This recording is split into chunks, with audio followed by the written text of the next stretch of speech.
Hello, Mark. I'm Mia. Zhenming. My student number is 80441029. I'm sophomore. The speaker is Leila Hoteit. The title of speech is 3 Lessons on Success from an Arab Businesswoman. Mom, who are these people? It was an innocent question from my young daughter, Leila, around the time when she was 3. We were walking along with my husband in one of Abu Dhabi's big fancy malls. Leila was peering at a huge poster standing tall in the middle of the mall. It featured the 3 rulers of the United Arab Emirates. As she tugged in my side, I bent down and explained that these were the rulers of the UAE who had worked hard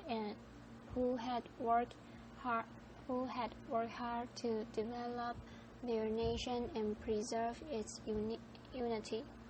She asked, Mom, why is that here where we live and back in Lebanon, where Grandma and Grandpa live, we never see the pictures of powerful women on the walls?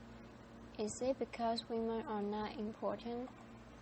This is probably the hardest question I've had to answer in my years as a parent and in my 16 plus years of professional life.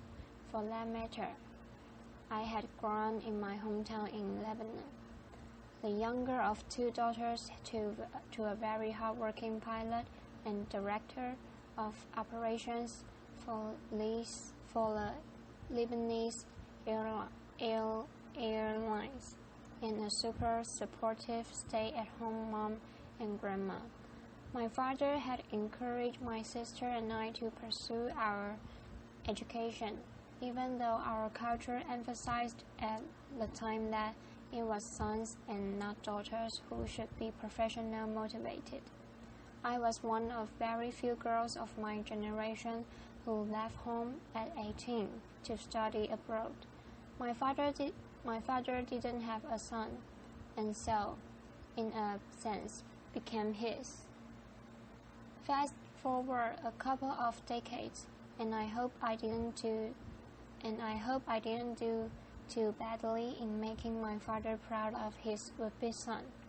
As I got my bachelor and PhD in electrical engineering, did R&D in the UK, then consulting in the Middle East. I have always been in male-dominated environments.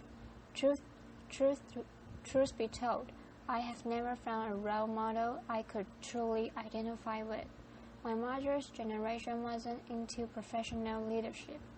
There were some encouraging men along the way, but none knew the demands and pressure I was facing. Pressures that got particularly acute when I had my own 2 beautiful children. And although Western women love to give us poor,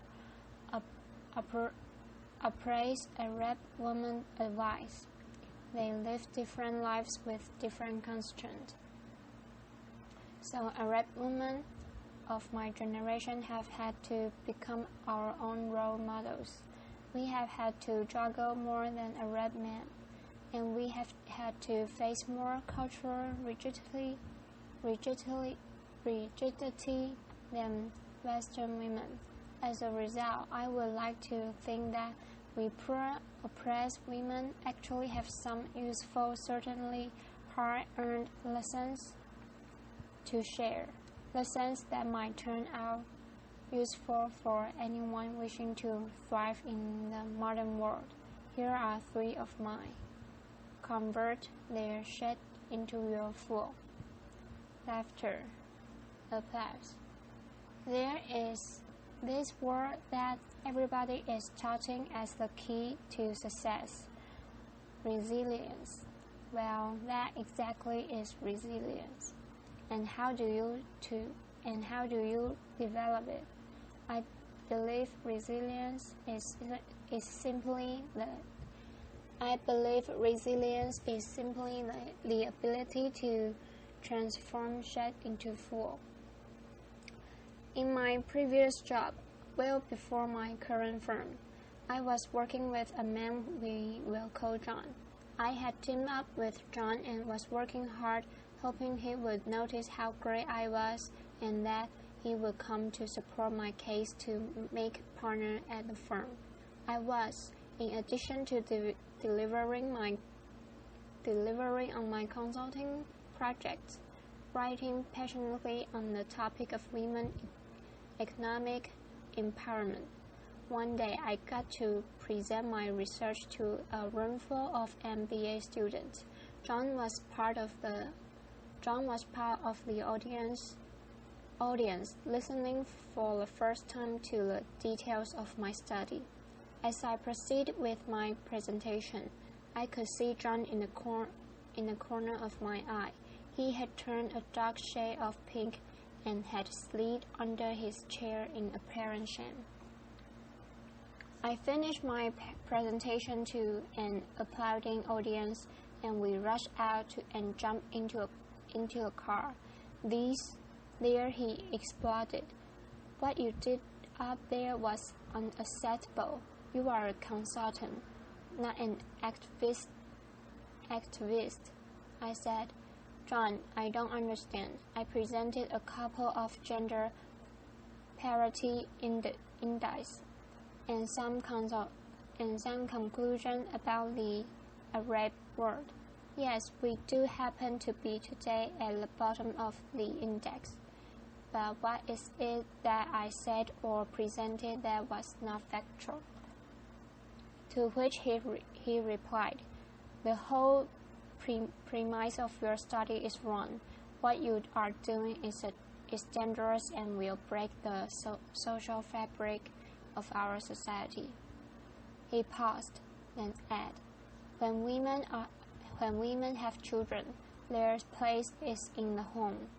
Time stood still for a long while, and all I could think and repeat in the chaos of my brain was, you can forget about that partnership, Leila.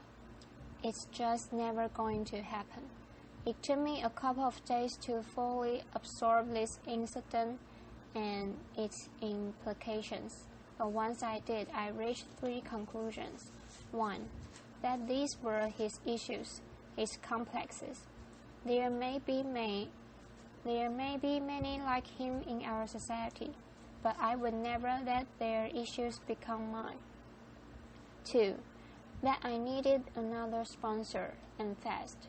Laughter. I got one, by the way, and boy, was he great. And 3. That I would get to show John what women with children can do. I applied this lesson equally well to my personal life. As I have progressed in my career, I have received many words of encouragement, but I have also often been made by women, men, and couples who have clearly had an issue with my husband and I having chosen the path of a dual career couple. So you get this well-meaning couple who tells you straight out of a family gathering or a friends gathering that, come on, you must know you're not a great mom, given how much you're investing in your career, right? I would lie if I said this word didn't hurt. My children are the most precious thing to me, and the thought that I could be failing them in any way is intolerable. But just like I did with John, I quickly reminded myself that these were their issues, their complexes. So instead of replying, I gave back one of my largest smiles as I saw, in flashing light, the following sign in my mind's eyes. Be happy, it drives people crazy. Applause. You see, as a young woman in these situations, you have 2 options. You can either decide to internalize these negative messages that are being thrown at you, to let them make you feel like a failure, like success is way too hard to ever achieve. Or you can choose to see that others' negativity is their own issue, and instead transform it into your own personal fault. I have learned to always go for option 2, and I have found that it has taken me from strength to strength. And it's true what they say, success is the best revenge. Some women in the Middle East are lucky enough to be married to someone supportive of their career. Correction, I should say smart enough, because who you marry is your own choice, and you better marry someone supportive if you plan to have a long career.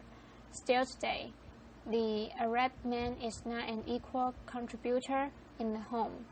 It's simply not expected by our society, and even frowned upon as not very manly. As for the Arab woman, our society still assumes that her primary source of happiness should be the happiness and prosperity of her children and husband. She mostly exists for her family. Things are changing, but it will take time. For now, it means that the professional Arab woman has to somehow maintain the perfect home. Make sure that her children's every need is being taken care of, and manage her demanding career. To achieve this, I have found the hard way that you need to apply your hard-earned professional skills to your personal life. You need to work your life. Here is how I do this in my personal life. One thing to know about the Middle East is that nearly every family has access to affordable domestic help. The challenge therefore becomes how to recruit effectively. Just like I would in my business life, I have based the selection of who would support me with my children while I'm at work and on a strong referral. Christina had worked for 4 years with my sister, and the quality of her work was well established. She is now an integral member of our family. Having been with us since Leila was 6 months old, she makes sure that the house is running smoothly while I'm work, and I make sure to empower her in the most optimal conditions for her and my children, just like I would my best talent at work. This lesson applies whatever your childcare situation, whether an au pair, nursery, part-time nanny that you share with someone else. Choose very carefully and empower. If you look at my calendar, you will see every working day 1.5 hours from 7 p.m. to 8:30 p.m. UAE time, black and cold family time. This is scare time. I have done this ever since Leila was a baby. I do everything in my power to protect this time so that I can be home by then to spend quality time with my children, asking them about their day, checking up on homework, reading them a bedtime story, and giving them lots of kisses and cuddles. If I'm traveling in whatever the time zone, I use Skype to connect with my children, even if I am miles away. Our son Burhan is 5 years old, and he's learning to read and do basic math. Here's another confession. I have found that our daughter is actually more successful at teaching him these skills than I am. Laughter. It started as a game, but Leila loves playing teacher to her little brother, and I have found that these sessions actually improve Burham's literacy, increase Elia's sense of responsibility, and strengthen the bonding between them, a win-win all around. These successful Arab women I know have each found their unique approach to working their life as they continue to shoulder the lion's share of responsibility in the home. But this is not just about surviving in your dual role as a career woman and mother. This is also about being the present. When I am with my children, I try to leave work out of our life instead of worrying about how many minutes I can spend with them every day. I focus on turning these minutes into memorable moments where I'm seeing my kids, hearing them, connecting with them. Join forces, don't compete. Arab women of my generation have not been very visible in the public eye as they grew up. This explains, I think, to some extent, why you find so few women in politics in the Arab world. The upside of this, however, is that we have spent a lot of time developing a social skill behind the scenes, in coffee shops, in living rooms, on the phone, a social skill that is very important to success. Networking. I would say the average Arab woman has a large network of friends and acquaintances. The majority of those are also women.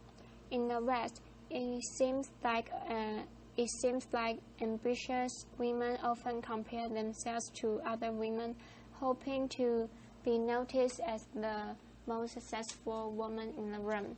This leads to the much spoken about competitive behavior between professional women. If there's only room for one woman at the top, then you can make room for others, much less lift them up. Arab women, generally speaking, have not fallen for this psychological trap. Faced with a patriarchal society, they have found that by helping each other out, all benefit. In my previous job, I was the most senior woman in the Middle East, so one could think that investing in my network of female colleagues couldn't bring many benefits and that I should instead invest my time developing my relationship with male seniors and peers. Yet two of my biggest breaks came through the support of other women. It was the head of marketing who initially suggested I be considered as a young global leader to the World Economic Forum. She was familiar with my media engagement and my publications, and when she was asked to voice her opinion, she highlighted my name, and it was a young consultant, a Saudi lady and friend, who helped me sell my first project in Saudi Arabia, a market I was finding hard to gain traction in as a woman. She introduced me to a client, and that introduction led to the first of very many projects for me in Saudi. Today I have two senior women on my team, and I see making them successful as a key to my own success. Women continue to advance in the world, not fast enough, but we're moving. The Arab world too is making progress, despite many recent setbacks. Just this year, the UAE appointed 5 new female ministers to its cabinet, for a total of 8 female ministers. That's nearly 28% of the cabinet, and more than many developed countries can claim. This is today my daughter Elia's favorite picture. This is the result, no doubt, of great leadership, but it is also the result of strong Arab women not giving up and continuously pushing the boundaries. It is the result of Arab women deciding every day like me to convert shit into flow, to work their life, to keep work out of their life, and to join forces and not compete. As I look to the future, my hopes for my daughter when she stands on the stage some 20, 30 years from now are that she be as proud to call herself her mother's daughter as her father's daughter. My hopes for my son are that by then, the expression her mother's son or mama's boy will have taken on a completely different meaning. Thank you. Applause.